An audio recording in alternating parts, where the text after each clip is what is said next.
დღეს ადგილობრივები და პროდასავლური პარტიის წარმომადგენლები ვადასტურებთ ჩვენ ურყევ ერთგულებას საქართველოს ისტორიაში უპრეცედენტო წინააღმდეგობისა და მისი პრინციპებისადმი.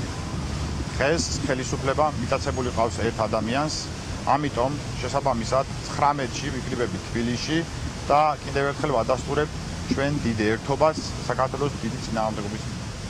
ქუთაისი წარმოადგენელი ადგილობრივი საზოგადოებრივი ორგანიზაციები და ჩვენ პროდასავლური პოლიტიკური ძალები, რა თქმა უნდა, უცხადებთ ურყევ ერთგულებას ამ წინააღმდეგობის მოძრაობას, რომელიც არის უპრეცედენტო საქართველოში.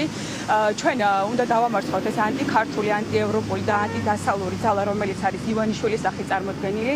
ამისთვის უარს ვეუბნებით, რა თქმა უნდა, ადგილობრივ არჩევნებს, რეალურად კი რუსულ სპეცოპერაციას და ეს ყველაფერი მხოლოდ რეჟიმის ცვლილებით არის, რა თქმა უნდა, შესაძლებელი. ამიტომ 19-ში საღამოს 7 საათზე თბილისში ყველას ველოდებით იმისთვის, რომ ნათლად დავანახოთ საზოგადოებას, რომ არსებობს ერთობის მარში, რომელიც რეალურად უარს ეუბნება ამ სპეცოპერაციას და ივანიშვილის რეჟიმს. დღეს ჩვენ აქ შეკრებილი საზოგადოება ჩვენს ხარდაჭერას უცხადებთ ჩვენი ქვეყნის ევროპულ მომავალს. აქედან გამომდინარე, ვაცხადებთ უარს ადგილობრივ არჩევნებში მონაწილეობაზე, რომელიც არის რეალურად რუსული სპეცოპერაცია. ქვეყანაში შექმნილი კრიზისიდან ერთადერთი გამოსავალი არის შემდეგი: ჩატარდეს ქვეყანაში ახალი საპარლამენტო არჩევნები.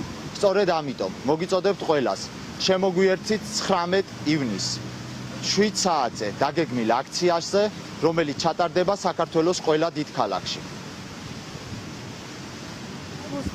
პირდაპირ ჩართვას ქუთაისიდან ოპოზიციური პარტიების წარმომადგენლები